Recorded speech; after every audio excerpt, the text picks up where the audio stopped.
Hello, good morning and welcome. It's Tuesday, July the 1st, and today is the most dangerous Commons vote facing the Prime Minister since he came to power exactly a year ago. My name is McElvoy from Politico. My name is Sam Coates from Sky News. Welcome to Politics at Sam and Anne, the podcast that gives you everything you need to know about the day ahead in British politics in 20 minutes. Today, Keir Starmer's political credibility and Rachel Reeves' economic ability is on the line in front of a jury of incandescent Labour MPs who have the power to crater both. And the splits go all the way to the top. This is a schism in the Labour Church, in Parliament, yes, but increasingly also a war for Keir Starmer's ear and for his authority in and around Downing Street. And as Davida McCall might say, who will be excommunicated at the end of the night, Anne? Well, calm down, but the vote on legislation to push through disability cuts is due after 7 p.m. this evening. Right now, all sides agree it is on a knife edge.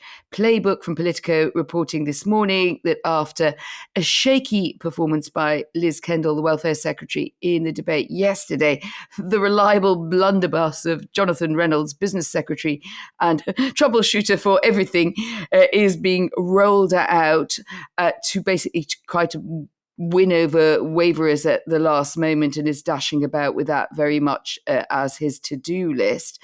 And I think we get now into the nitty-gritty of the welfare system. He is trying to explain why the government is pressing on despite its own impact assessment, suggesting that the package will shove an extra 150,000 or so people into relative poverty. Sam, what are you hearing? It's very, very tight. I did a kind of round of messages after 11 o'clock last night to find out what the very, very latest was. Now, on the government side, they're telling me that government whips actually think that they're leaning towards a loss on the legislation this evening. Now, we have to put a little bit of expectation management around that. They need to scare people in order to get them to vote with the government, but that is nevertheless the line from there. Some rebels, by contrast, think the government will win. There are 39 public names now on the new Wrecking Amendment, which is well short of the 83 that you'd need. So from those publicly declared, we're not close to a government defeat this evening. But just before midnight, Anne, one rebel, a kind of senior rebel, was actually bold enough to put numbers on it. Wow, that's bold. Well, what are they saying? Allowing for the fact that your expectations and all of our expectations are being massaged here. The numbers, please. Well, this rebel leader said that they expected 68 Labour MPs to oppose the legislation with maybe 30 or 40 abstentions. So let me do the maths for you on that. If there are 68 Labour rebels and 30 abstentions, the lower of the two figures I was given, that what actually wipes out the government majority by one, because each abstention counts for half. And Keir Starmer actually loses. Now, that isn't necessarily the vibe of the person that I was dealing with. That they weren't sure that that was the case, and it might ebb and flow. But nevertheless, that's the numbers that they gave us. Of course, that all requires on every single opposition MP marching through the no lobby from the opposite side from the Prime Minister. And that is always a big dynamic on days like this. So the opposition have a lot of heavy lifting to do to make sure everybody's present and correct in the House of Commons. And that actually makes defeat for the government harder. So, but nevertheless, that just contributes to the sense it's very, very close. Can I just say that given the early hour, I'm very happy to be maths-splained by Sam Coates. If your maths-splaining is in the target zone, and it sounds like it is, it would be by far the largest backbench rebellion Starmer's whips have seen so far. Previously 16 earlier this month during the passage of the Planning and Infrastructure Bill, according to calculations by Phil Cowley, the academic who studies such matters. Actually, he says, bigger than the largest ever revolt suffered by Tony Blair, which was over, guess what, disability reform. 67 rebels on incapacity benefit changes when he was in charge. So we could be in record territory here, and even allowing for the fact that some of this could peel off. I don't think anyone can now try to sell this as what was the infamous phrase of the Prime Minister, noises off. This is noises on. Now, obviously, the government have managed to get the rebellion down a bit from the 120 plus names that came out last week against them. But nevertheless, yesterday was meant to be a day of unwinding the rest of the rebellion and putting this whole thing to bed. But nevertheless, the concessions that were offered didn't quite seem to hit the spot. And it just, as the day went on, the sort of vibe got worse for the government, not better. Is that how you felt, Anne? Yes, I think it was quite something to see that vicious mood in the Commons, and that was just the Labour benches. It had all that testiness, aggression and pent-up frustration that you usually see when it's the two, we used to say, mainstream parties in battle and clashing, but this was largely coming from the Labour side. You had MPs who'd actually negotiated this major 2.5 billion or so compromise with the government. I'm thinking people here like Debbie Abrams coming out against the package, figures like Meg Hillier still sounding alarm bells while coming back into the loyalty fold. She overnight dropped her wrecking amendment, but the tone was still extremely testing and critical. As for Liz Kendall, the welfare secretary, she was visibly struggling against a tide of anger. I was struck by the intervention from Mary Tidball, who's a disabled MP herself and a major campaigner on rights for the disabled. And she was having none of it. And there was not even, I think, between these two women who would otherwise have a very reasoned debate, there was not much sense of what I understand where you're coming from. It was just very, very testy. Yeah, I think that's quite right. For me, there were three big moments yesterday where the government went backwards, not forwards. The first was one that we sort of flagged on the podcast yesterday morning, that over the weekend, Rebels were told that there would be a review into how PIP worked by Stephen Timms. But as I said yesterday morning, that review won't be out until autumn next year. And in the meantime, the most controversial bit of the reforms, the requirement to have 4 points assessed in the PIP categories, PIP disability categories, one of the hardest bits to swallow the reforms, would be implemented anyway. So the question was, is this just a sham review? Starts to be asked by the rebels. The second moment that I think set them back was around lunchtime, when all of a sudden, kind of dropping from the sky, there was another one of those government impact assessments that revealed that still 150,000 disabled people would be pushed into poverty. Now, that's down from the 250,000, but it felt really weird on the day that you were meant to be selling the case for the government not to have done any preparation and to let that figure just pop out of nowhere. Why didn't they do some pitch rolling on that? And then thirdly, as you mentioned, Anne, that it was the performance of Liz Kendall herself, sort of contradicting herself. It seems she got some stuff wrong around the qualification, the manner in which people will be assessed in future. And all of that, just having had sympathy from the rebels about having to deal with Rachel Reeves' problems, now she was just annoying them and making the case harder. She was clearly not across the detail, was the view of one of the leading rebels. And this is so messy. What's your sense of how it ends up being so messy at such a critical juncture at the top of government?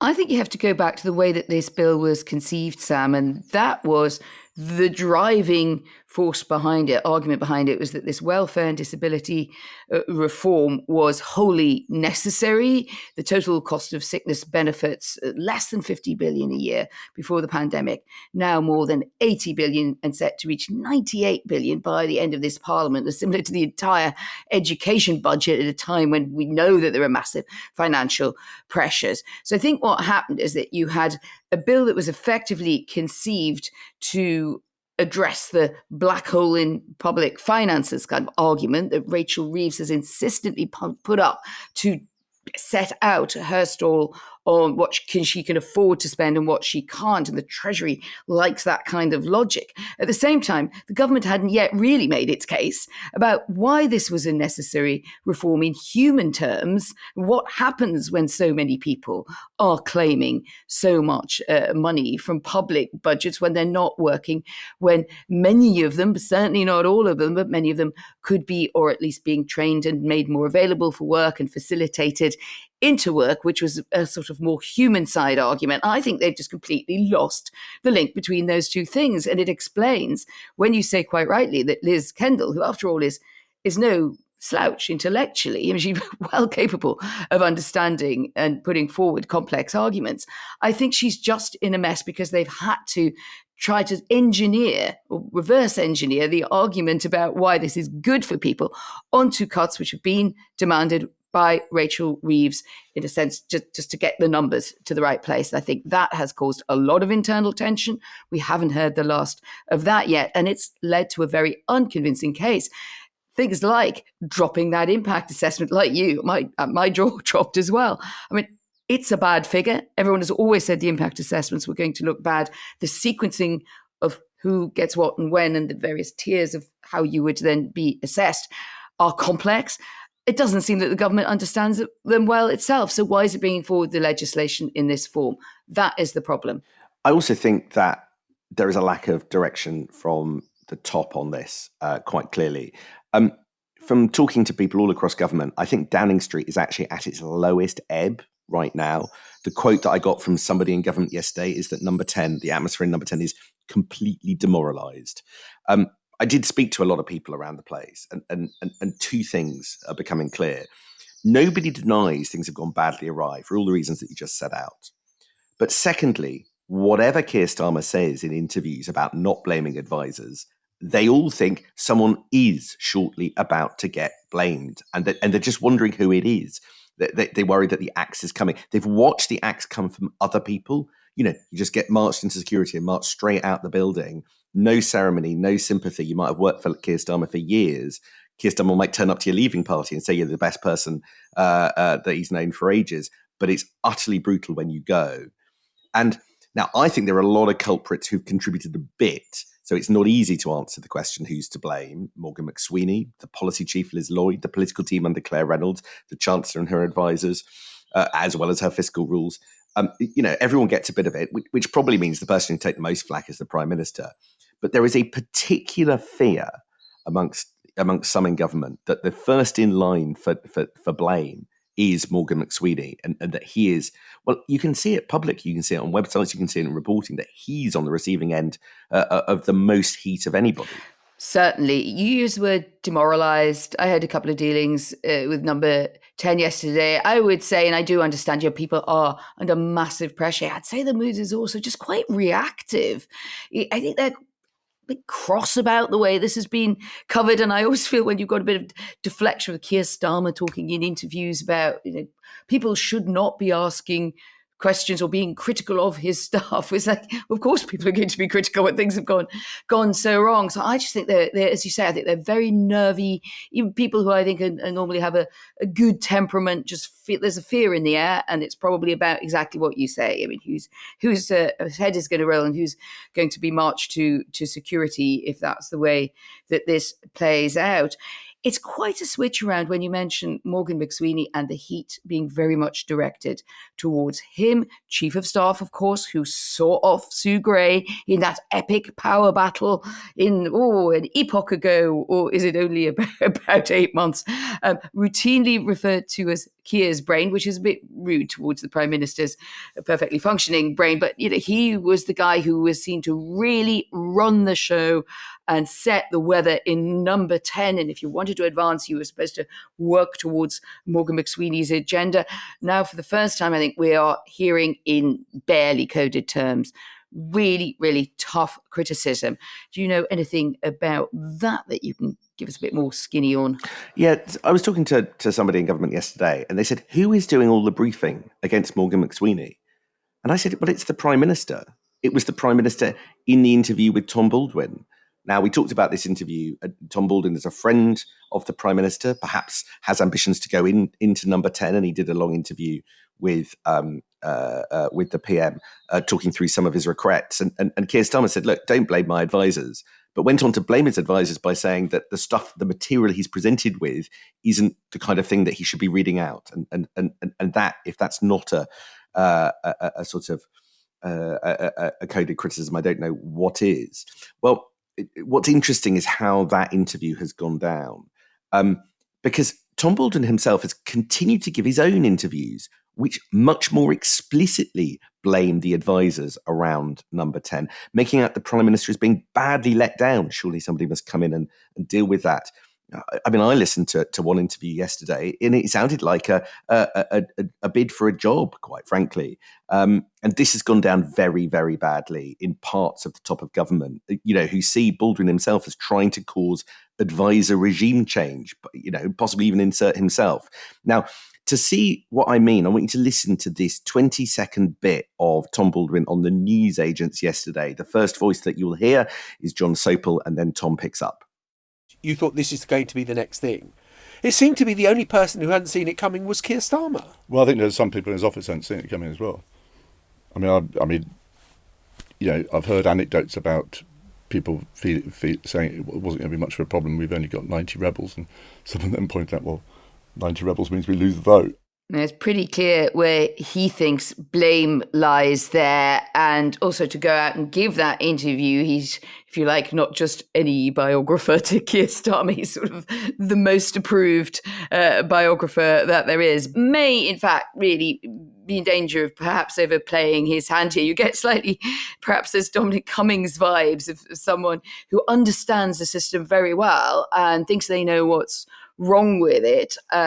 Either, as you say, it could be a bid to go into number 10, but to try to do a job application so publicly and bring down the great tumbling statue of Morgan McSweeney, if that does indeed happen in the, what is it you called it, advisor regime change, that would be quite a moment, an extraordinary drama inside the Labour court. I mean, let's not just rule out that Tom Baldwin, he doesn't have a strong point of view, he is well informed, does genuinely feel that the Prime Minister is being ill-served and is a bit like, what, if Keir won't say it, whether or not he welcomes it or not from me in this moment, I'm just going to come out and say it because it needs to be said. Whatever his motivation, Anne, I know from somebody who knows the inside of Number 10's thinking that actually they're more cynical about Baldwin and about Alastair Campbell. I'm not quite sure what Alastair Campbell has said because I can't listen to every single podcast.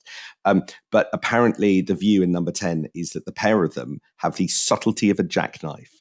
And I got this warning from someone in government. If Morgan goes, there will be a fall of dominoes of senior staff. If you don't show loyalty of senior staff, people won't hang around. Yeah, although they sometimes do. I know that sounds compelling. I was a world expert at one point on the internal power battles around Tony Blair between advisors. And it was just quite interesting how you have people saying, if so-and-so goes, I'll be straight out of the door, only to then find that actually maybe their role got somewhat enhanced. And I think these things can be dealt with. But I think what you're right to point out is that when you have Tom Baldwin and Alastair Campbell to an extent out there, they do seem like ghosts of the ancien Blair regime, like exiled princes in palace politics, currently without the palace. In fairness, both of them have other things going on in their lives, but I think they like to be heard inside Number 10 and taken seriously. So I think that is, if you like, an extra unwelcome pressure point. There's always been a sensitivity on Planet Keir about Blairites, really, at the top level, telling them what to do, knowing better, being backseat drivers. I think there could well be a big shake-up, and I don't want to predict whether it's going to be Morgan McSweeney or whether something else happens. That said, Number 10, still a place that people do want to work. And often when there is a crisis, I'm just going to put it this way, there's always an opportunity for someone, dial 0800 emergency friend of the Prime Minister. Someone could do quite well out of this. The trouble is, I'm just not sure who. So we talked about Blairites. There is somebody else at this feast, Anne, but he is definitely no ghost. He is, however, a Blairite. One person who has spent a lot of time in London and in Downing Street over the last week is Peter Mandelson, Lord Mandelson, our ambassador in Washington. Now, for our man in Washington, he just seems to be ever present closer to home. He was spotted at the US Embassy bash in Wingfield House, a week ago, last Tuesday. And he was in Downing Street early last week. And then I got tipped off he was again in Downing Street yesterday in the Garden. Now, I'm told he hasn't been seeing the Prime Minister in the last week. And there's a fair case to say that, the meetings of foreign affairs, private secretaries and the like. The official line is that there's an ambassadors conference today and then he'll go back to DC and that he's been doing his AMBO job all along. But there is no greater fixer in British politics, as Gordon Brown might attest, who summoned him in the late 2000s to help his premiership. So there's no way people don't sit up and gossip when he pops up in number 10.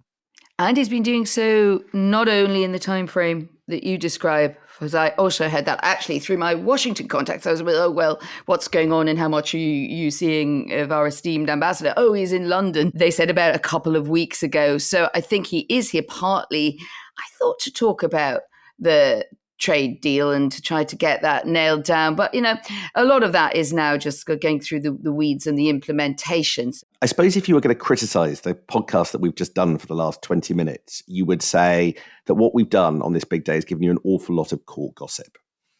But it's absolutely not. What we are talking about, what we are discussing, is the battle for what the Starmer project actually is, politically, intellectually, and where the country goes under his. And really, what we're talking about with all these different characters is whether or not there's a shift to the soft left, away from the route that we had at the start of the year or not. The kind of thing that Tom Baldwin is pushing for publicly, or the kind of thing that Morgan McSweeney would continue to do. Because it seems that the advisors that Starmer picks and who he is loyal to is the key to answering that question. Now, this is the thing that is obsessing government and to a certain extent gumming things up. As one person said to me yesterday, the one thing I would say is that if this whole pivot to progressivism is true, and it's not just a Baldwin fever dream, then we are well and truly, well, I can't say that word even on the podcast, but it would I wonder what was a coming lot of there. stars. I think I've got an idea. So this stuff does matter. It does matter, and it does matter in the eternal framing. I would just say on this one, and let's see how it all plays out today, I think the subject has turned away, in a sense, from is it soft left or is it going to be more sort of right of centre Labour to, what does Keir Starmer really want? Does Keir Starmer have a Starmer problem? And I think that is really the underlying question that we'll see how that plays out after the crucial vote tonight. We'll find out what happens and then discuss it in the morning. Thank you very much indeed, Anne. I look forward to seeing you after the next crucial 24 hours. See you then, Sam.